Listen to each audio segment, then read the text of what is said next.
প্রিয় শিক্ষার্থীবৃন্দ, আশা করি তোমরা সবাই ভালো আছো। আর আমাদের সব সময় মেনে চলতে হবে স্টে হোম স্টে সেফ। তোমাদের নিরাপত্তা অবশ্য আমরা কামনা করি। আর তোমরা ঘরে আসো, কিন্তু পড়ালেখাটা একটু চালিয়ে যাবে। আর তোমাদের জন্য আমি আজকে একটা পাঠ নিয়ে উপস্থিত হয়েছি। আর আমার আজকের পাঠের বিষয়টা হলো রাইট ফর্ম অফ ভার্বস। এই রাইট ফর্ম অফ ভার্ব নিয়ে আজকে আমি আলোচনা করব। আমার ক্লাসে সবাইকে আমন্ত্রণ।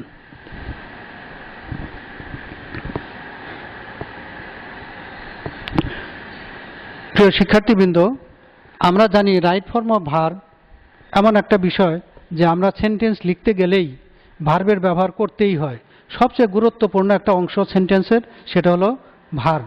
আর এই ভার্বের ব্যবহার সম্পর্কে যদি ভালোভাবে জানতে পারি, তাহলে আমরা যে সেন্টেন্সই লিখব বা বলবো সেটা শুদ্ধ হবে, সঠিক হবে। আসো আমরা সেই রাইট ফর্ম অফ ভার্ব নিয়ে একটু কথা বলি। আমি 1 নম্বর যে নিয়ম দেখিয়েছি, যে আমরা জানি সাধারণত থার্ড পারসন সিঙ্গুলার নাম্বার হলে আর কথাটা যদি, যে সেন্টেন্সটা উপস্থাপন করব সেটা যদি ইউনিভার্সাল ফ্যাক্ট হয়, তাহলে ভার্বের শেষে এস বা ইয়ের যোগ হয়। আমি দেখিয়েছি দ্য বয় ইট রাইস। তাহলে আমরা প্রতিনিয়তই, এটা দৈনন্দিন কার্যক্রম, যে আমার খাবার খাই, তাহলে সেই খাবার খাই, এটা কি প্রতিদিন এই ঘটনাটা ঘটে। তাহলে কি দ্য বয়, এখানে আমি দেখেছি ইট ব্র্যাকেটে দেওয়া আছে, তাহলে সঠিক রূপ হবে ইটস, অর্থাৎ ভার্বের সাথে এর যোগ হবে। The boy eats rice. দ্বিতীয় সেন্টেন্সে দেখিয়েছি হি চেঞ্জ ইট, তাহলে he third person singular number, তাহলে আমরা কি লিখব, হি চেঞ্জেস ইট, অর্থাৎ ভার্বের শেষে এস বা ইএস অবস্থা সাপেক্ষে যোগ করতে হয়। কোনোটার শেষে এস অথবা কোনোটার শেষে ইএস, এগুলো যুক্ত করে আমরা প্রেজেন্ট ইনডিফিনিট টেন্সের যে ব্যবহার, সেই ব্যবহার সম্পর্কে আমরা জানলাম।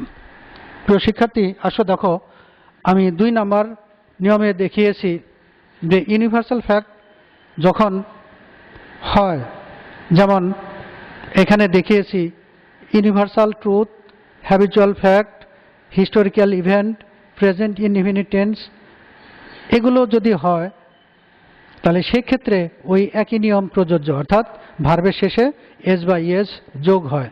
The sun rise in the east, তাহলে the sun third person singular number, সাথে একটা চিরন্তন কথা, তাহলে শেষে এস যোগ করা হয়েছে, তাহলে কি the sun rises in the east.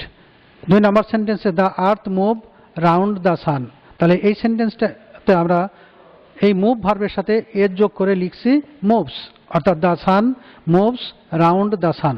প্রিয় শিক্ষার্থী, তাহলে কি আমরা এই 2টা নিয়ম থেকে যে আইডিয়াটা পেলাম, সেটা হলো ভার্বের শেষে এস বা ইয়েস যোগ করতে হয়। আমি 3 নম্বর নিয়মে দেখিয়েছি যে কোনো একটা গ্রুপকে যখন উপস্থাপন করা হয়, সেটা যদি সিঙ্গুলার অর্থে বোঝানো হয়, সেই ক্ষেত্রে টু বি ভার্ব ব্যবহৃত হয়। এখানে এক্সাম্পল হিসেবে দেখিয়েছি দ্য ভার্চুয়াস বি ব্লেসড, তাহলে দ্য ভার্চুয়াস এটা কিন্তু অ্যাডজেক্টিভ, অ্যাডজেক্টিভের আগে যদি আর্টিকেল দি লেখা হয়, তাহলে তখন একটা গ্রুপকে বোঝায়, দলকে বোঝায় সমষ্টিগতভাবে। তাহলে সমষ্টিগতভাবে যখন বোঝায়, তাহলে বি ভার্বের সাথে সেই ক্ষেত্রে আমাদের উপস্থাপন করতে হবে আর, যেহেতু এটা plural form, the virtuous are blessed.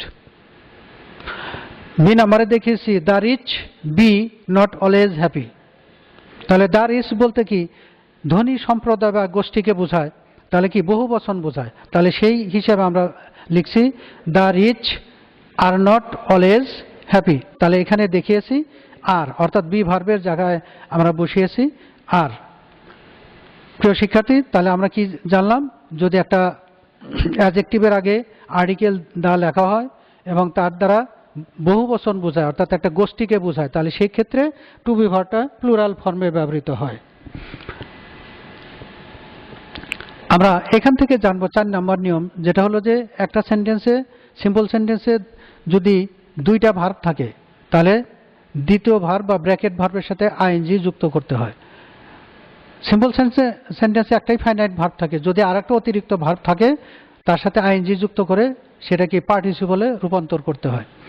আমরা প্রথম সেন্টেন্সে দেখিয়েছি I heard him to say this, I heard হিম এখানে টু সে ভার্ব দেওয়া আছে ব্র্যাকেটে, তাহলে এখানে এই যে সেন্টেন্স হার্ড এটি একটা ভার্ব, তাহলে এই দ্বিতীয় ভার্বের সাথে আইএনজি যুক্ত হবে, অর্থাৎ saying. I heard him saying this. B নাম্বারে দেখেছি I have finished to read the book. তাহলে এখানে হ্যাভ ফিনিশড, এই ফিনিশডে হলো একটা ফাইনাইট ভার্ব, তবে আর একটা ভার্ব আছে হলো রিড। তাহলে এই রিড ভার্বের সাথে তখন কি হবে, আইএনজি যুক্ত করতে হবে। তাহলে আমরা দেখেছি I have finished reading the book, অর্থাৎ এই রিড ভার্বের সাথে আইএনজি যুক্ত করেছি। তাহলে কি এই নিয়মটা কি হলো, একটা সিম্পল সেন্টেন্সে দুইটা ভার্ব থাকলে ব্র্যাকেট ভার্বের সাথে আইএনজি যুক্ত হয়। আমি 5 নাম্বার নিয়মে দেখিয়েছি নো সুনার হ্যাডের ব্যবহার। আমরা জানি অতীতে যদি দুইটা পাশাপাশি কাজ হয় তাহলে আগে যে কাজটা সম্পন্ন হওয়া বোঝায় তার আগে নো সুনার ব্যবহার করতে হয়, ওটা হলো পাস্ট পারফেক্ট টেন্স। আর দেনের পরে পাস্ট ইনডিফিনিট টেন্স ব্যবহার করতে হয়। তাহলে এই নিয়মটা আমরা এখান থেকে দেখব। আমি দেখেছি no sooner had he see the police then he run away. তাহলে এখানে নো সুনার হ্যাড আছে, তাহলে এই সি ভার্বটা পাস্ট পারফেক্ট টেন্সে হবে। আমি দেখেছি no sooner had he seen the police then he ran away. তাহলে এখানে ছিল রান, তাহলে রানের পাস্ট টেন্স হলো র্যান। তাহলে নো সুনারের পরে হবে পাস্ট পারফেক্ট টেন্স আর দেনের পরে হবে পাস্ট ইনডিফিনিট টেন্স। আমরা দ্বিতীয় সেন্টেন্সে দেখব hardly had I reach home when it start raining. তাহলে এক্ষেত্রেও হার্ডলি হোয়েন এই স্ট্রাকচারটা আমরা দেখব। তাহলে হার্ডলির পরে past perfect tense, hardly had I reached, এখানে রিচ আছে তাহলে পাস্ট পার্টিসিপল ফর্ম রিচড।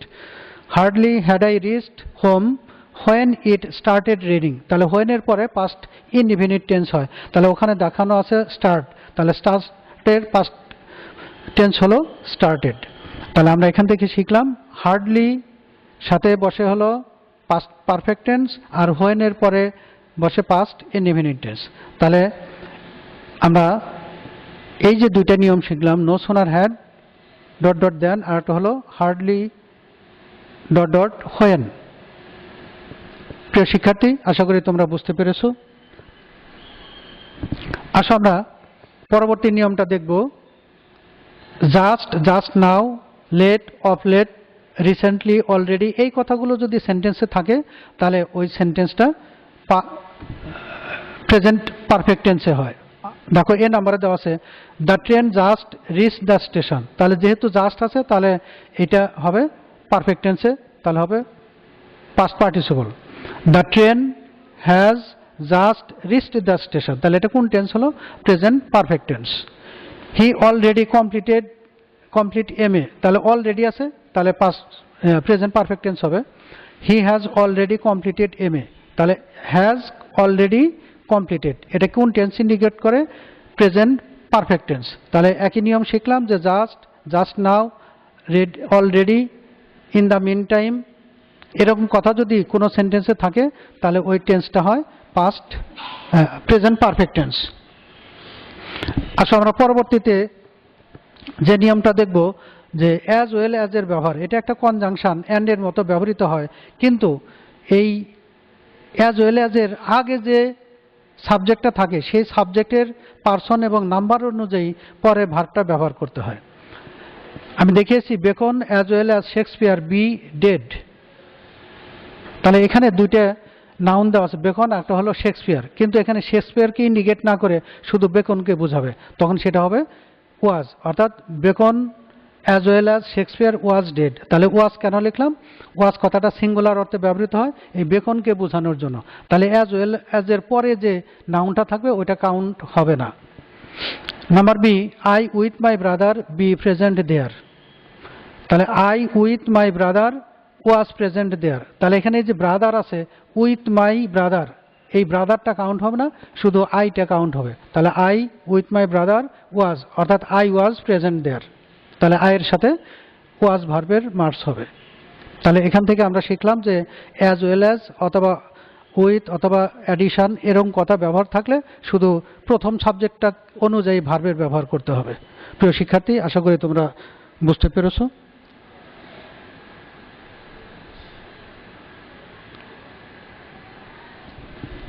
দেখো এখন যে নিয়মটা আমরা দেখব সেটা হলো লিস্টের ব্যবহার। আমরা জানি লেস্ট একটা কনজাংশন, এটা দুইটা ক্লজকে যুক্ত করতে ব্যবহৃত হয়। আর লেস্ট যখনই ব্যবহার করব আর লেস্টের পরে যে সাবজেক্টটা থাকবে তারপরে মূল ভার্বের আগে শুড ব্যবহার করতে হবে। আমি দেখিয়েছি walk fast lest you miss the class, এখানে লেস্ট কথাটা ব্যবহার কাছে, ওয়াক ফাস্ট এটা একটা ক্লজ আর ইউ মিস দ্য ক্লাস এটা একটা ক্লজ। যেহেতু লেস্ট আছে তাহলে এইটা সাবজেক্ট, এই মূল ভার্বের আগে তখন একটা শুড বসবে। Walk fast lest you should miss the class, তাহলে কি সাবজেক্টের পরে শুড এবং মূল ভার্বের আগে এই শুড, এটা ব্যবহার হবে। আমি বি নাম্বারে দেখিয়েছি right quickly lest you become late, তাহলে right quickly lest you should become late, তাহলে যেহেতু লেস্টের ব্যবহার আছে তাহলে ইউর পরে সাবজেক্টের পরে হবে কি শুড, আর তারপরে বসবে হলো বেসিক ফর্ম অফ ভার্ব বা মূল ভার্ব। তাহলে এখান থেকে আমরা যে বিষয়টা জানলাম, লেস্টের পরে সাবজেক্ট, সাবজেক্টের পরে শুড এবং তারপরে মূল ভার্ব, এভাবে আমাদের নিয়মটা আমরা শিখলাম। প্রিয় শিক্ষার্থী, আজকে রাইট ফর্ম অফ ভার্ব নিয়ে আমি কথা বললাম। আশা করি ভার্বের বিভিন্ন ব্যবহার এবং নিয়ম তোমরা জানলে। এগুলো সম্পর্কে বাসাতে তোমাদের বই আছে, সেই বইগুলো একটু পড়বে এবং আমার ক্লাসটা অনুসরণ করবে। নিঃসন্দেহে তোমাদের যে কোনো ডিফিকাল্টি বা প্রবলেম থাকলে সেগুলো দূর হয়ে যাবে। আশা করি তোমরা ভালোভাবে ক্লাসটা বুঝতে পারলে। আসো আমরা বাস্তব কিছু প্র্যাকটিস এখান থেকে আমরা করব। আমরা যে নিয়মগুলো শিখলাম তার প্রেক্ষিতে আসো আমরা দেখি যে সেই নিয়মগুলো এখানে কিভাবে আমরা ব্যবহার করব। We go to our college with a view to acquire knowledge, তাহলে দেখো এই সেন্টেন্সটাতে নাম্বার এ, এই সেন্টেন্সটাতে উইথ এ ভিউ টু লেখা আছে। তাহলে উইথ এ ভিউ টু কথাটা একটা হলো প্রিপজিশনাল ফ্রেজ। আমরা জানি প্রিপজিশন বা প্রিপজিশনের পরে যদি ভার্ব থাকে তখন ওই ভার্বের সাথে আইএনজি যুক্ত হয়। তাহলে এখানে with a view to acquire knowledge, তাহলে এই অ্যাকোয়ার ভার্বের সাথে আইএনজি যুক্ত হবে, অর্থাৎ উত্তরটা হবে অ্যাকোয়ারিং। তাহলে কি কারণে হলো? প্রিপজিশন বা প্রিপজিশনাল ফ্রেজের পরে ভার্ব থাকলে ওই ভার্বের সাথে আইএনজি যুক্ত হয়। তাহলে আমাদের উত্তরটা কি হলো? এ নাম্বারের উত্তরটা কি হলো? অ্যাকোয়ারিং।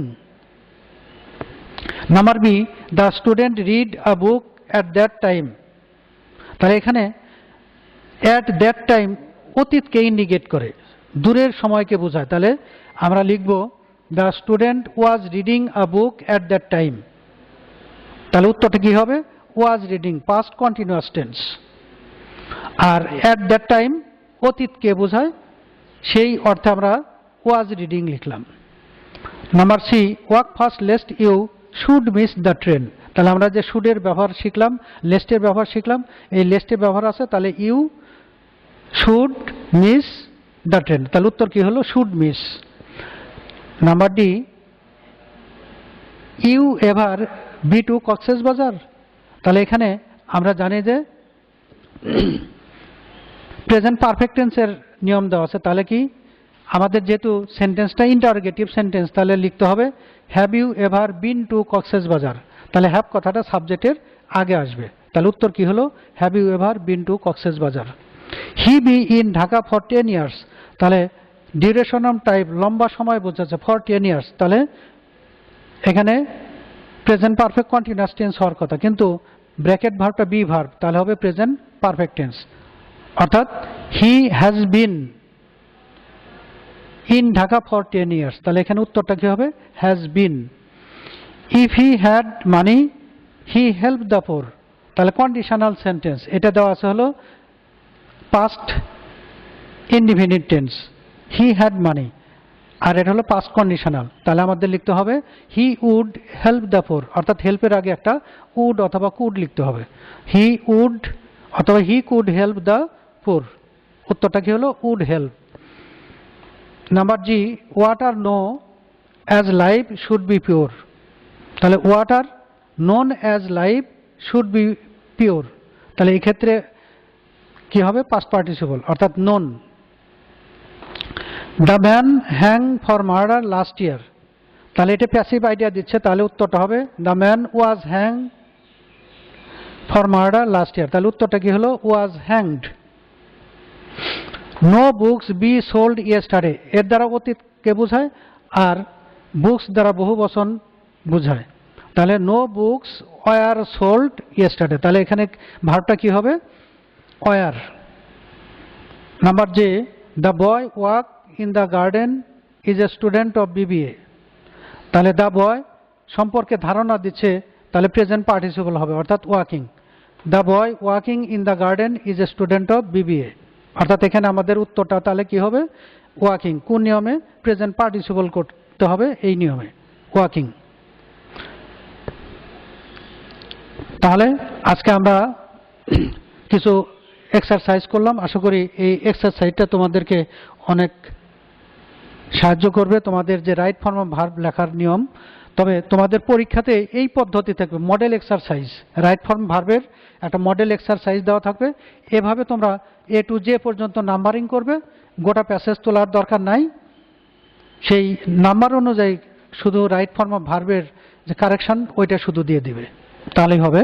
আমি দেখিয়েছি আ স্টুডেন্ট অলওয়েজ, এখানে দেওয়া আছে লার্ন, তাহলে যেহেতু প্রেজেন্ট ইনডিফিনিট টেন্স তাহলে কি হবে? Learns.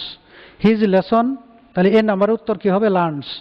Generally he sit in the first bench, তাহলে ভালো ছাত্রের কথা বলছে, তাহলে সে কি প্রথম বেঞ্চেই বসে, তাহলে উত্তর হবে sits in the first bench, তাহলে বি নাম্বারের উত্তর হবে sits. He normally maintains a daily routine, normally, normally কথা ব্যবহারের কারণে এটা প্রেজেন্ট ইনডিফিনিট টেন্সে হবে, তাহলে কি উত্তরটা কি হবে? সি নাম্বারে, মেইনটেইনস। ইউজুয়ালি হি অ্যাভয়েডস ব্যাড কোম্পানি, সে সাধারণত খারাপ সঙ্গ ত্যাগ করে চলে, অর্থাৎ দুষ্ট ছেলেদের সাথে চলে না, মেশে না। Everyday he takes part in games and sports, প্রতিদিন সে খেলাধুলায় অংশগ্রহণ করে, তাহলে উত্তরটা কি হবে? Takes. He hardly remains absent, সে সাধারণত ক্লাসে অনুপস্থিত থাকে, রিমেইনস। হি অফেন টেক্স, এর যোগ হবে সাজেশন ফ্রম হিজ টিচার্স, তাহলে জি নাম্বারের উত্তর হবে takes. He does not keep late hours at night, তার মানে কি গভীর রাতে সে জেগে থাকে না, তার মানে কি একটা স্বাভাবিক নিয়ম অনুযায়ী সে পড়াশোনা করে। He gets up early in the morning, সে খুব সকালে আবার ঘুম থেকে ওঠে, gets up. And says his prayers, তাহলে এখানে সে ভার্বের সাথে এর যোগ হবে, অর্থাৎ সেজ হবে। প্রিয় শিক্ষার্থী, এভাবে তোমরা এ টু যে পর্যন্ত নাম্বারগুলো লিখবে এবং শুধু ভার্বের সঠিক রূপটা ব্যবহার করবে। আশা করি তোমরা আজকের যে lesson right form of verb, এটা তোমরা সুন্দর করে বুঝতে পারলে এবং সেই অনুযায়ী একটু বেশি বেশি করে চর্চা করবে, তাহলেই তোমরা রাইট ফর্ম অফ ভার্বের যে নিয়মগুলো অতি সহজেই রপ্ত করতে পারবে। আশা করি তোমরা পরীক্ষাতে এই লেসনটা পরিপূর্ণভাবে যদি ফলো করো, পরীক্ষাতে নিঃসন্দেহে ভালো করবে। আর তোমরা সবাই পরীক্ষাতে ভালো করো, এই আশাবাদ ব্যক্ত করে আমি আমার লেসন শেষ করছি। আল্লাহ হাফেজ, বাই বাই।